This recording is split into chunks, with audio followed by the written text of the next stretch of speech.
Bonjour tout le monde, Sylvain Morin de Usinage SM. Écoutez, c'est un beau trip aujourd'hui, c'est quelque chose que ça fait très longtemps. Ça me tentait de jaser d'usinage, de l'humain en arrière de la machine, dans le fond. On comprend qu'un machiniste, il y a une grosse machine, on a des équipements qui sont un peu difficiles à contrôler. Alors aujourd'hui, on va parler du machiniste en arrière de la machine. J'ai des invités avec nous autres. On a David et Gabriel. Moi, je commencerai par David. Tu es sûrement content d'être ici, j'imagine. Moi, je suis vraiment content d'être ici, Sylvain, parce que effectivement, là, c'est un métier qui est méconnu. Je trouve que c'était une très belle initiative de ta part là, de nous inviter pour qu'on puisse parler du métier. Moi, en fait, je suis enseignant en usinage au CFP Alma. Donc, ça fait 4 ans que je suis là. Donc, je connais vraiment le programme avec tout ce qui l'englobe, l'alternance travail-études, tout ça. Donc, je suis capable d'informer vraiment nos gens qui nous écoutent. Puis j'ai aussi 20 ans de métier derrière la cravate. Donc, j'ai travaillé dans tous les types d'entreprises. Donc, j'ai une belle expérience diversifiée. Là. Je pense que ça va être... j'ai beaucoup de choses à dire. Là, puis je pense que je vais être en mesure de répondre à tout ce qu'on a comme questionnement. Super. Ben, on est quand même dans une ambiance un peu cosy, dans une usine. On s'est installé. Je pense que le but de ça, c'est de rendre ça un petit peu à l'aise. Là. Alors, on a aussi Gabriel. Merci d'être là, Gabriel. Ouais, pas de problème. Essayer de te présenter. Ouais, moi, c'est Gabriel Tremblay. Je suis ex-étudiant en usinage. Maintenant, j'ai terminé mon cours et je suis machiniste chez Cadmec. Je suis très heureux d'être ici en ce moment. J'ai pas beaucoup d'expérience à raconter en ce moment pour le machinage à date. Mais tu as quand même une expérience de vécu. Du bagage de vécu. Super. Ben écoutez, je pense qu'aujourd'hui, un peu, c'est question de mettre les gens un petit peu à l'aise en arrière de notre micro, de discuter de l'humain en arrière de la machine. Alors, pour commencer un petit peu, j'ai une première question pour David. Quand on s'en va à l'école, quand on commence à l'école, quand on est un étudiant et qu'on cherche un métier, c'est quoi un peu les critères? Qu'est-ce qu'on a besoin un peu pour aller en usinage? C'est sûr qu'un machiniste, ça a beaucoup de cordes en fait à son arc, OK? Faudrait commencer par dire c'est quoi un machiniste. En fait, c'est quelqu'un qui va vraiment fabriquer des pièces au départ. Okay? Il y a toute une équipe là, qui va englober ça, mais c'est de la fabrication de pièces. Donc, quand on dit fabrication de pièces, c'est sûr qu'on va travailler avec des outils. On a besoin de gens manuels. Ça, c'est un prérequis là, qui est... Au départ, il faut aimer là, travailler de ses mains. Il faut aimer se salir un petit peu parce qu'on va travailler dans des ateliers. Donc, c'est important là, de ne pas avoir peur de ça, là, de se salir. On peut travailler dans l'huile, des affaires comme ça. Ça dépend dans quel type d'entreprise qu'on travaille. Gabriel, on travaille dans des entreprises plus dans des grosses pièces. Donc, il y a différents types de pièces. Mais je dirais vraiment, là, prérequis, c'est aimer le côté manuel, aimer se salir les mains, aimer travailler avec des outils. C'est sûr qu'on va avoir un petit peu là, de fabrication de pièces. Donc, on va travailler avec des plans, de la lecture de plans. Il faut avoir une perception spatiale quand même, là, d'être capable de prendre un morceau là, qui est comme brut, comme on appelle, puis se l'imaginer en fait d'un produit fini. Hein, Gabriel, tu seras d'accord avec moi que faut avoir une longueur d'avance là, sur le processus pour savoir exactement ce qu'on s'en va. Donc, un petit peu de mathématiques. Il faut être bon pour calculer des points de passage de nos outils, calculer des vitesses de rotation. Puis, c'est sûr que ça dépend dans quel volet on va s'envoyer dans l'usinage. On peut s'envoyer plus dans Il y a différents volets. Il y a différents volets. Donc, on peut aller plus du côté mécanique, fabrication de pièces, ou on peut s'en aller plus en côté conception, où ce qu'on va plus travailler de la lecture de plans, travailler plus avec les ordinateurs. Donc, il y a vraiment, là, je pense qu'on peut trouver vraiment là, le secteur où ce qu'on aimerait plus travailler. Donc, ça peut être ça un petit peu les prérequis, là. Est-ce que tu as d'autres qualités que tu penses apprendre, d'autres choses pour ça? Je reviens, tu disais manuel, mais il y a manuel, mais en plus, il y a beaucoup d'intellectuels, comme tu parlais, la conception, la lecture de plans, ça, c'est plus aussi côté intellectuel, aussi numérique. On parle dans le numérique, c'est les connaissances avec les ordinateurs. C'est sûr que ça s'apprend, mais avoir une base, ça aide beaucoup. Mais quand tu as décidé, toi, Gabriel, explique-nous un petit peu ton parcours. T'es où? Tu prends quelle décision tantôt pour dire je vais en usinage? J'étais rendu à un certain point que j'avais juste un secondaire 5. Je savais pas ce que je voulais quand j'étais jeune. J'avais fait plusieurs sortes de métiers. Des métiers un peu plus... un métier de service, disons, travailler dans une épicerie. J'ai un métier un peu plus technologique. J'ai travaillé dans une usine de crypto-monnaie. J'ai travaillé aussi dans une tourbière, plus un coin, plus production. C'est sûr que c'est pas comme l'usinage, c'est plus la production à la ligne. Là, mais ce que j'avais beaucoup aimé c'était ça, côté production et côté technologique. Quand j'ai vu l'usinage, je me suis dit que ça rassemble un peu les deux parce que tu as l'usinage conventionnel, puis avec les anciennes machines à la bonne game mode, disons, travailler avec ses mains. Puis il y avait le côté aussi numérique, travailler avec l'ordinateur. que là, je me suis dit, j'aime un peu faire des deux, mais est-ce que j'aimerais faire juste d'une certaine chose, toujours? Donc là, je me suis dit, avec l'usinage, je serais capable de faire un petit peu, assez toucher varié. un peu à tout, varié. Je me suis dit, OK, ça m'intéresse pas mal pour ça. Et puis aussi, pour les conditions, travailler à l'intérieur, travailler...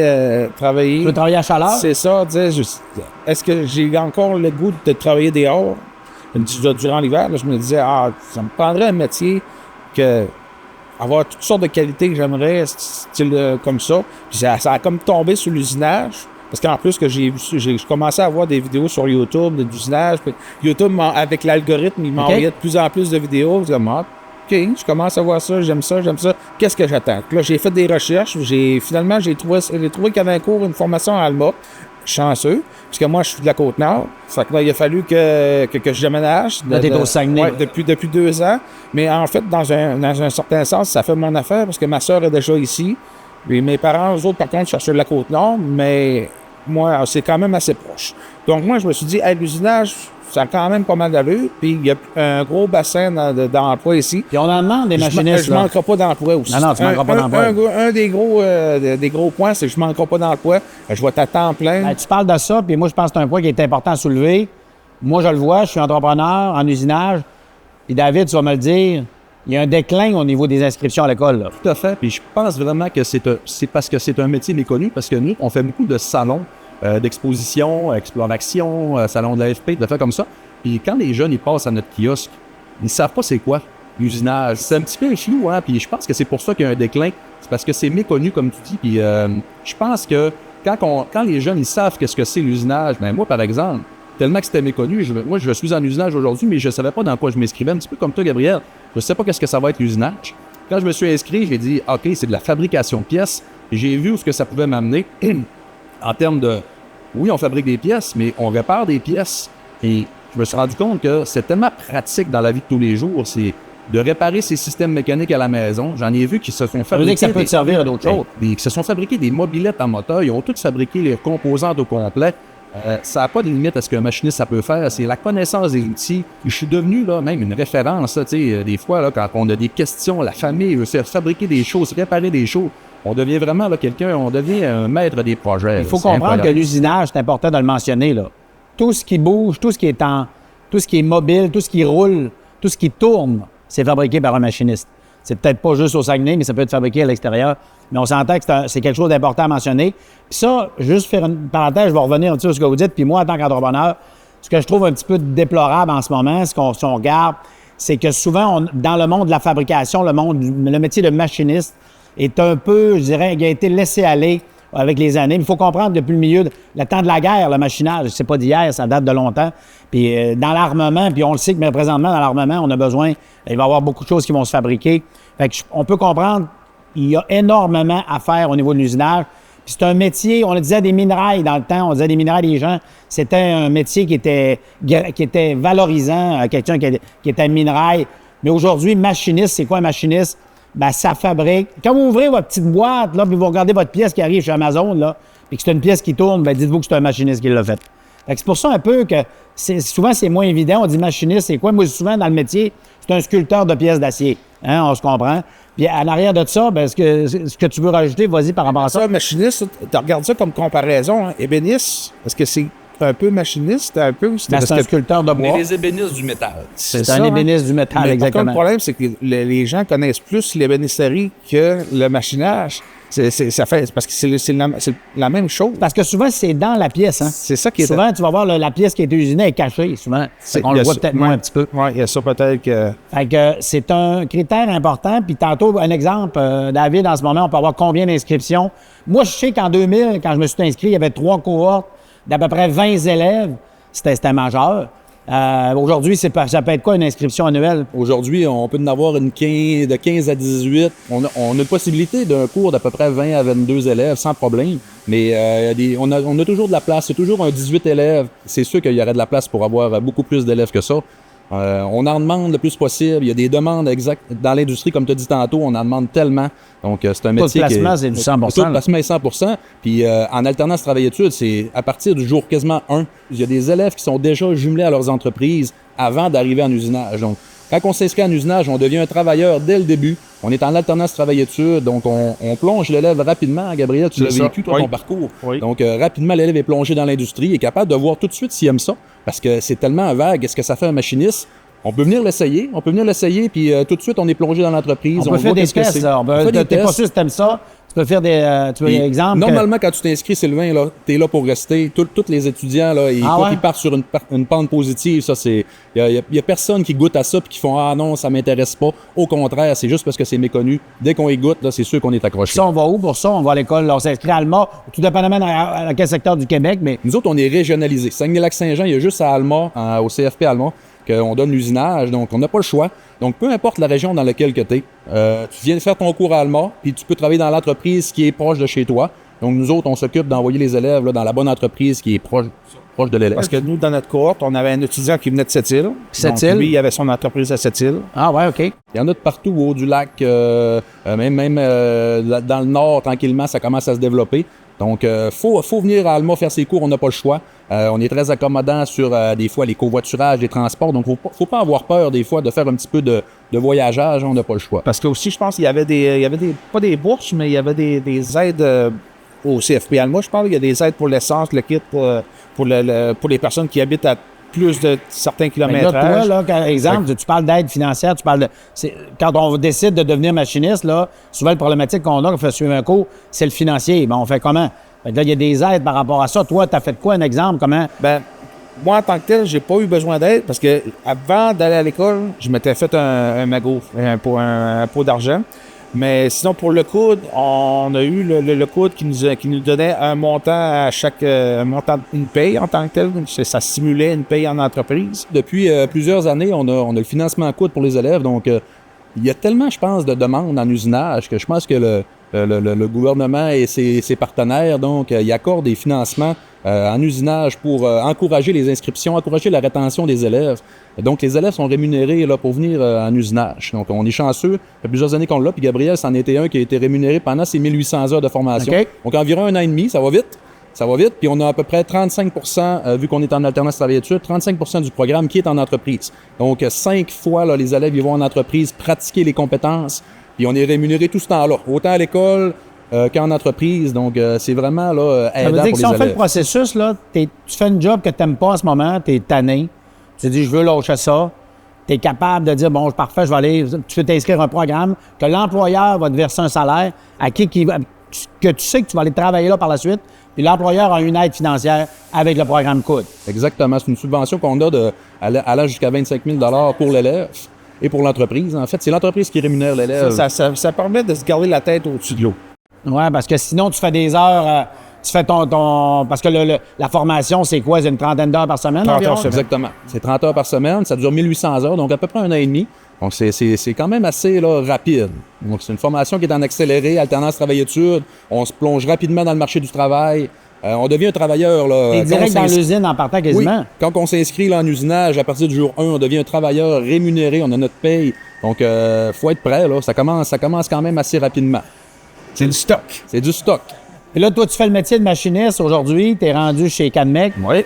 Écoute, t'as pas de misère à te trouver une place. Pas de regret. T'as pas de regret, parfait. Pas de misère à trouver de place. Fait que tout ça pour dire qu'aujourd'hui, c'est un métier que tu es dans ton domaine. Puis tes collègues avec qui tu étais à l'école, la dernière cohorte, est-ce qu'ils sont tous placés dans leur métier ou presque? Il y en a beaucoup qui se sont placés. Aux dernières nouvelles, il y en a quelques-uns qui voulaient changer de place. Ils n'étaient pas sûrs du cours. Parce que c'est ça, il y a certaines places certaines entreprises, j'imagine, ils ont plus de spécialités, donc ils n'ont pas autant de jobs que d'autres. Mais il manque pas d'emploi. Il y en a qui retournent des fois dans leur région, hein, Sylvain. Il y en a qui arrivent de l'extérieur. Il y en a d'autres qui vont changer d'entreprise parce qu'il y a tellement différents types d'entreprises. Il y a des petites, moyennes entreprises, des syndiqués, non syndiqués. Petites pièces, grosses pièces. Comme chez Canmec, on sait qu'on est un petit peu des fois dans l'hydroélectricité. C'est intéressant ce que tu dis, puis il y a des volets où, tu sais, c'est intéressant tout le monde, c'est qu'il y a des volets où tu peux décider, faire de la lecture de plan, tu peux être contrôleur de qualité, tu peux faire un gars de chantier. Moi, personnellement, Je démanchais un moteur quand j'ai fait mon cours d'usinage. Ben, un bearing, quand j'étais à le sortir, je comprenais une fuite de bearing. Fait que le cours d'usinage peut te servir pour bien d'autres travails. Programmeur, par la suite. L'impression 3D, ça s'en vient. L'impression 3D, l'imprimante 3D. Donc, tu sais, programmer une machine à commande numérique, ça ressemble beaucoup à programmer une imprimante 3D. Donc, c'est un domaine qui est connexe aussi, là. J'ai le goût de poser une question, David. Nos jeunes, parce que on a quand même, moi je reviens souvent, moi je suis dans les études des années 2000.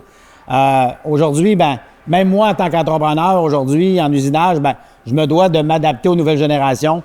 Adapter ou vivre avec, excusez, là, c'est plutôt vivre avec. Moi, honnêtement, en termes d'apprentissage, nos jeunes, ils apprennent comment? Comment tu trouves que je pense que les jeunes apprennent comment? Ça apprend beaucoup plus vite qu'avant. Je pense que c'est parce qu'on est plongé plus dans le côté technologique. Rapidement. C'est sûr que les cellulaires, on sait comment ça fonctionne un ordinateur. Quand on arrive en programmation des pièces, on est habitué de travailler sur un ordinateur, donc ça va vite. Il y a un cellulaire, on s'entend aussi qu'il y a beaucoup d'aide. Beaucoup pas de programmes, mais beaucoup d'applications qui peuvent nous aider pour nos vitesses, toutes nos options. Et admettons qu'il y a quelqu'un d'autre sur Facebook qui publie genre son montage. Là, tu regardes ça. OK, lui, il a monté ça comme ça. Ah, c'est une bonne idée. Il faudrait que je fasse ça mon prochain montage.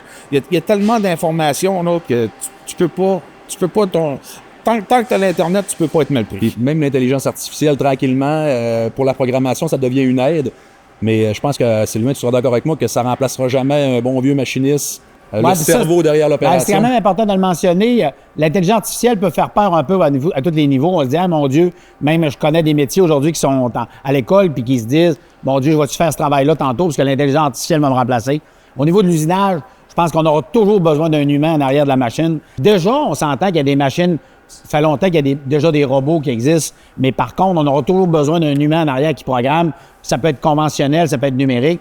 Est-ce que le robot va être capable de dire si la pièce est dans les cotes? Est-ce que le robot sait? On aura toujours besoin. Fait que ça, c'est pas épeurant à ce niveau-là. Je pense qu'on aura assez longtemps besoin d'humains. Je pense que je vais prendre ma retraite là-dessus, puis tu vas prendre ta retraite là-dessus. Je suis pas inquiète là-dessus. Mais pour faire du pouce sur ce que tu viens de dire un peu, moi, je tiens à dire, j'avais tout mon respect les gens qui se lancent en usinage. Puis ça, je tiens vraiment à le dire parce que ça prend un moral. Vous avez un moral. Puis moi, en tant que propriétaire d'entreprise, je tiens à le dire, là, nos jeunes, souvent, anciennement, on fouettait, on va dire, grossièrement, c'est plus ça maintenant. Puis le moral, je le répète, c'est un élément, c'est l'humain derrière la machine. Quand vous faites une erreur, hein, t'en as fait, j'en ai fait, on en a tous fait, là, on n'a pas besoin de se faire dire, là... Hein? Je pense qu'on est... On souvent, on trouve le problème, mais moi, je répète, le moral d'un machiniste, ou moi, je dis souvent, vous avez tout mon applaudissement par rapport à ça, parce que c'est un métier, tu es confronté à te poser des questions tout le temps sur, bon, j'ai-tu bien fait? Hein? Puis je vais en venir un peu à dire le salaire, hein? Tu sais, souvent, puis moi, j'en parle ouvertement, je suis très à l'aise avec ça. C'est un métier qui a été... Je vous dirais, dans les années 80, moi, quand je suis 90, 2000, quand on a sorti de l'école, il n'y avait pas d'emploi. Les salaires ont baissé, l'usinage, il n'y avait pas de place. Aujourd'hui, c'est plus le cas. Moi, je le confirme. Les salaires sont énormément en montant. Je pense que c'est intéressant. Ça va aller de plus en plus en montant. Alors, je pense que vous êtes capable de confirmer que c'est un métier qui est rendu quand même, on peut bien vivre de ça. Parce que toi, tu parlais dans tes années, dans les années 80. Ben moi, c'était en 2000 que j'ai sorti. En 2000. On s'entend aussi qu'avec la venue de la Chine du côté international dans la fabrication, ils sont devenus comme très forts. Dans le volume, ils ont tué un peu le marché, exactement. Ils sont devenus très forts. Puis on s'entend que tu compétitionnes pas juste avec les gens autour de toi, tu compétitionnes avec les gens à l'autre bout de la planète. Il y a ça qui est un peu plus... Moi, je pense aussi là, que tu parlais de rémunération. Là. On dirait que ça va vraiment avec l'attitude de l'individu. Oui, il y a des entreprises syndiquées, d'autres non syndiquées, mais je pense que quand un gars veut en usinage, là, il est capable de se rendre, là, mais très, très loin dans le domaine.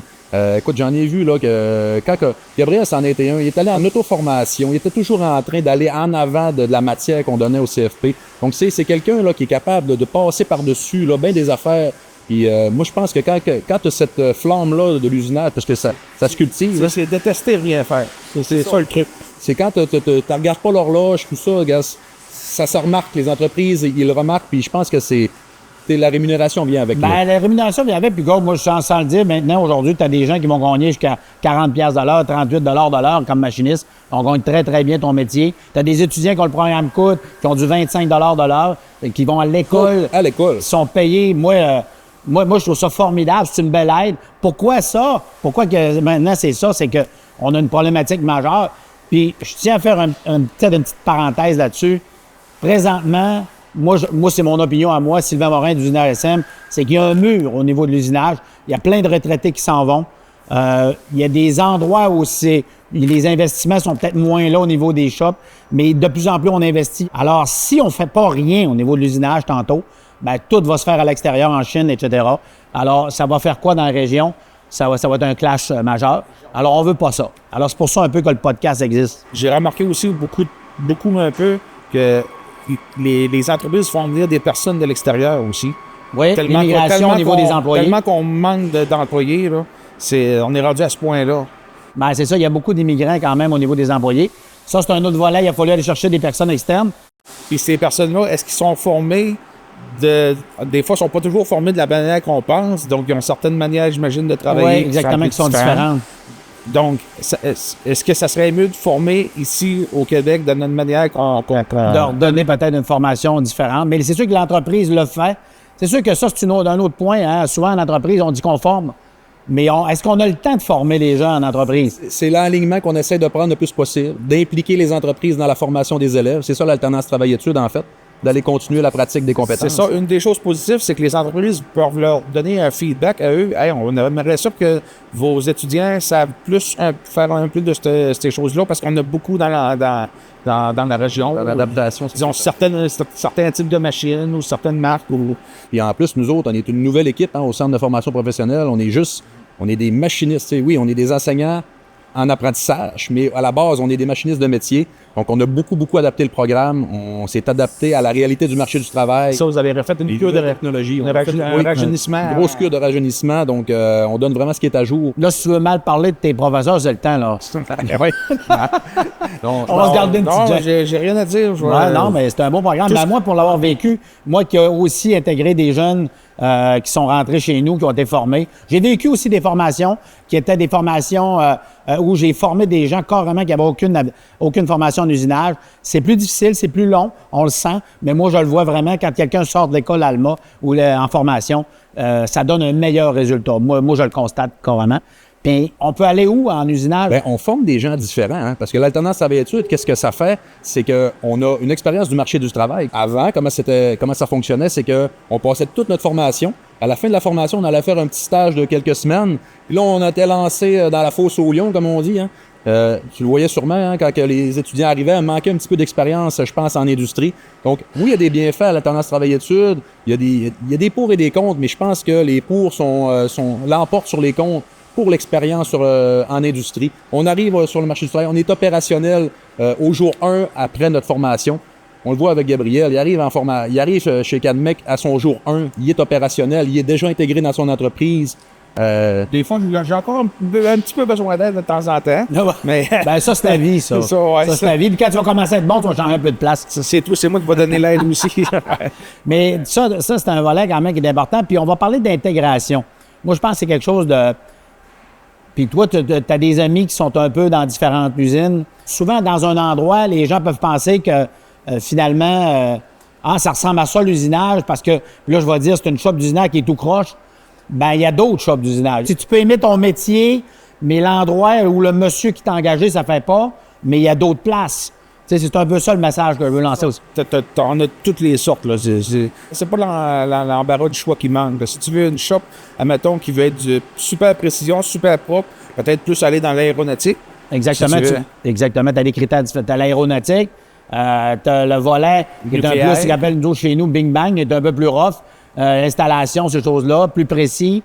Tu as l'autre qui fait plus de la soudure et les deux usinages.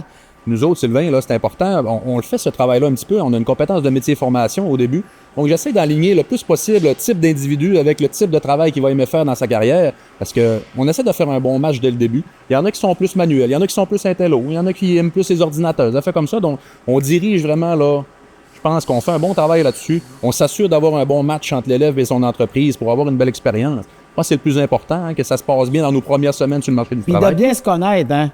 Tu sais, tu peux être machiniste, je suis plus manuel, tu sais, je suis plus... tu sais, puis nous, un peu, la personne qui engage, le machiniste, ben OK, ben c'est un monsieur qui va être plus, quand le setup est parti, il est parti. C'est ça. Ou, c'est un programmeur, ça va être plus un... Il y en a pour toutes les Ouais, types c'est ça. de personnes. Fait que pensez pas que vous avez une faiblesse. Tu sais, vous avez le pro, il y a des plus, on va les prendre, on va les mettre à la bonne place. Exemple, toi, tu es un peu plus quoi, toi? Moi, je te dirais, j'étais un peu plus, pas manuel, automatique, mais j'étais un peu plus intellectuel, style numérique. J'aime beaucoup le numérique. OK. Conventionnel, ça me dérange pas d'en faire. Est-ce que j'en aurais fait toute ma vie? Je peux pas te dire. J'ai quand même pas détesté ça quand même. Ben, des fois, c'est le fun d'avoir un petit tour conventionnel dans son garage. Hein, quand on est machiniste, là, on fait des petites réparations qui... C'est le fun dans ce temps-là. Hein. Exactement. Mais 8 heures par jour sur un conventionnel, peut-être un peu moins. Moi, je suis plus fanatique de numérique. Fait que là, de différents volets, fait qu'on peut trouver un peu tous nos critères. Je pense qu'on peut se plaire à tout ça, là. Puis présentement, est-ce qu'on manque encore d'étudiants? Est-ce on n'est pas plein cette année, là? On n'a pas encore eu un chiffre sur nos inscriptions de cette année, mais c'est sûr qu'on fait beaucoup d'efforts. On fait des salons, et je pense que c'est ça qui est important. Des Puis on le fait camps, j'ai aujourd'hui. vu passer un camp. Un camp d'usinage avec, Camp d'usinage, c'est avec intéressant. Dominique là, Bouchard, un de mes collègues, qui a fait un camp d'usinage pour montrer le métier. Puis ça passe aux nouvelles. Vous irez regarder ça sur... Parce qu'il y a une des grosses choses aussi, peut-être qu'il manquerait un petit peu de publicité, disons. Ben, un visuel. C'est un peu pour ça le podcast aujourd'hui. C'est un peu le... On est ambitieux peut-être dans On notre... en parle beaucoup. On en parle beaucoup, mais je pense qu'il faut être plus présent. Puis, regarde, tu nous as sorti des pièces sur la des table, belles là, pièces. Sylvain. Je trouve que c'est génial. On peut voir un petit peu, là, c'est quoi de la fabrication. C'est à peu près 0,1% des types de pièces qu'on peut fabriquer en usinage. Ça n'a pas de limite à ce qu'on peut fabriquer. Donc, je pense qu'il faut vraiment aller se présenter, montrer, faire toucher des affaires aux élèves. Quand que je montre un étau d'usinage, puis je dis dans mes salons que c'est des étudiants en usinage qui ont fabriqué ça, le monde, ça les jette par terre. C'est impressionnant qu'est-ce qu'on est capable de fabriquer. Là. Les gens pensent que c'est de la sorcellerie, mais c'est un métier comme On les peut se autres. poser souvent, il y a des vidéos de plus en plus, là. Je pense que les gens, puis en passant, beaucoup d'employeurs, je suis convaincu, ou des usines, ça va leur faire plaisir. Mettons que vous avez une petite... j'aimerais savoir c'est quoi une usine. Même chez nous, là, Usinage SM, là, ça nous fait plaisir de vous faire visiter les lieux. Moi, je dis souvent, si on peut en accrocher un de temps en temps, ben, quelque part, c'est un usineur tantôt, fait qu'on en a besoin. Nous autres, Sylvain, on a élève d'un jour, que ça s'appelle. Vous venez passer un avant-midi avec nous autres, là, puis je te le garantis là, que tu vas y penser à ton inscription, ça c'est certain. Si tu ne vas pas t'inscrire, tu vas y avoir réfléchi parce que on va tout te montrer le métier, on te montre le secteur conventionnel, la programmation, le numérique. On fait des pièces, on fait des copeaux avec l'élève, on fait des petites pièces souvenirs. Donc, à toutes les fois, c'est vraiment gagnant, là, puis ça coûte rien. Tu t'inscris sur le site du CFP Alma, élève d'un jour, là. C'est comme de venir visiter ton entreprise, là, c'est vraiment une belle expérience. Ben, c'est ça, fait que ça permet d'amener l'étudiant peut-être. Tu sais, souvent, c'est qu'est-ce qu'on aime, hein? Bon, on vient d'un certain âge, 25, 26 ans, on sait un peu plus ce qu'on veut faire, mais à l'âge de 19, 20 ans, là. Qu'est-ce qu'on aime? Qu'est-ce qu'on aime? Je pense que je vais le chercher en parlant à la personne. Toi, qu'est-ce que tu fais dans ta vie? Puis je suis toujours capable de trouver un lien avec l'usinage. J'en ai un, par exemple, il y avait un cours en production animale. Aucun rapport avec l'usinage, mais il s'est dit, tabarouette, là, je pourrais fabriquer mes pièces pour mes systèmes de production animale. Ouais. Puis tout de suite, ça a fait un match, puis il a vu le potentiel de l'usinage. Un autre, il aime ça réparer des pièces de skidoo. C'est sûr qu'on va trouver un lien avec ce que vous avez, là, vous autres, derrière cette personnalité. Ça va de l'usinage pour un skidoo, c'est un skidoo, c'est sûr que tu as besoin d'usiner. Ça prend du... Mais en plus que... Puis moi, c'est quelque chose que j'aimerais, puis si je peux lancer un message aujourd'hui, si on avait à un certain moment donné un chiffre à quelque part qui nous permettrait, nous, les employeurs, combien il va manquer de machinistes, combien on va en avoir besoin, tantôt combien de retraités s'en vont au Québec. Moi, je pense qu'il y a un mur. On a besoin de l'école. On a besoin. Puis nous, les employeurs, j'ai aussi un message là-dedans un peu, c'est nous, on a une job à faire. Puis moi, honnêtement, là, le premier, là, j'ai toujours pensé que l'école, voyons, l'école, ils font quoi? Ils vont-tu nous amener des étudiants? Mais là, on s'aperçoit qu'ils avaient besoin d'aide. Vous ne pouvez pas être seul là-dedans. Nous, les employeurs, on a un travail à faire aussi. Tu es sûrement d'accord avec moi? Là, oui, parce qu'on ne fait pas juste accueillir des élèves, comme tu dis, qui cherchent un programme. On peut aussi accueillir des membres d'une entreprise, un travailleur qui est déjà dans l'entreprise. Par exemple, je ne sais pas moi, quelqu'un qui fait de la manœuvre, de la peinture, n'importe quoi. ben regarde, on va l'embarquer sur un programme court, il va aller faire son cours en usinage au CFP Alma, il va être payé, C'est ça. puis il va déjà être dans son entreprise. Donc, oui, l'entreprise peut aussi là, valider si vous avez des employés potentiels. Là, ça, c'est vraiment gagnant. Puis Gabriel, quand tu fais ton stage, tu es payé. Puis là, tu as une job d'été. Après, tu as fait où ta job d'été? Tu as ta job d'été assurée. Fait que là, finalement, tu te places dans l'entreprise où tu fais ton stage. Fait que ça devient facilitant. C'est ça, t'as déjà un pied dans la porte, là, rendu là, vas-y. Ben, souvent, le défi en entreprise, hey, t'es qui, toi? Hein? Là, tu as travaillé avec la personne pendant des mois. Fait que tu dis, parfait, on a un match, tu vas être bon là. Finalement, tu vas te mettre sur une mailing numérique. Tu vas te mettre sur tu sais, on est capable de mieux sélectionner, de mieux savoir où tu vas travailler. Mais pour un peu finaliser par rapport à tout ça, là, pour bien indiquer les gens, là, on a un besoin criant de machinistes. On a besoin de machinistes parce que notre économie, moi, je vais même jusqu'à dire, si toute la fabrication s'en va outre-mer, je pense qu'on a un problème majeur. Alors, on a besoin de machinistes. Et pour ça, ben, on peut aller s'inscrire au CFP d'Allemand, peut-être y aller là-dessus, David, pour nous présenter ça un petit peu. On s'en va sur la plateforme. Tout à fait, tu t'en vas. Moi, je vous recommande fortement des fois à l'élève d'un jour. Tu viens l'essayer, puis c'est sûr que tu vas aimer ça. Si tu es déjà convaincu, oui, tu peux communiquer avec les responsables sur le site Internet qui vont t'aligner exactement à quelle personne communiquer. C'est de l'alternance travail-études. Tu es rémunéré à partir du jour 1. Et pour moi, c'est un des plus beaux métiers du monde parce que c'est tellement valorisant puis c'est tellement pratique dans ma vie de tous les jours. Là, c'est incroyable. Dernièrement, j'ai sorti des morceaux cassés dans le moteur de mon père. C'est des histoires comme ça que c'est juste un machiniste qui aurait pu faire ça. Là. Exactement. Ben, de dire que finalement, ben, ce qui fonctionne là, c'est toi qui l'as fait, là. C'est hot. Tu l'as pas commandé chez Amazon, tu l'as fait. C'est ça, c'est un paquet de pièces qu'on peut même assembler, des assemblages. Ça n'a pas de limite. Et toi, Gabriel, pour un petit peu y aller là-dessus un peu pour une note, des qualités majeures présentement sur ce que tu fais. De l'usinage? Oui, de l'usinage. Qualité majeure, je te dirais, je découvre le milieu de la manufacture. Parce que tu sais, tu commandes une pièce Internet, tu la vois sur la photo, tout ce qui se fait faire sur cette pièce-là, quand tu sais pas, tu te dis, hey, c'est bien long, voyons non. Là, je commence à comprendre, hey, pourquoi est-ce que certains contrats peuvent prendre 2, 3 ans, 4 ans? Hey, c'est parce qu'on commence de A à Z. Là, je vois comment que la pièce, ça fait... à chaque jour, je vois que la pièce, elle change. Il y a un morceau de plus dessus, elle est plus bâtie. Comme, mettons, une voiture, tu regardes ça, tout est assemblé. Mais une fois une voiture désassemblée, puis tu vois ça qui est en train de se faire monter, c'était impressionnant. C'est ça qui m'a donné beaucoup l'envie de... C'est par la curiosité. Ça peut paraître facile. Tu me dis un élément, là, puis moi, là, tu me parles de matériel, tu me dis, on a des composantes. Contrôler la chaleur en usinage, c'est un monde. Là, on rentre plus dans le technique, là. Mais on s'aperçoit que finalement, on comprend pourquoi un moteur il a sauté. Pourquoi? Parce que le piston était trop serré, puis etc. Écoute, on rentre dans le plus technique, mais c'est intéressant d'apprendre ces choses-là. Je sais pas si tu as déjà vu ça, l'émission Comment c'est fait.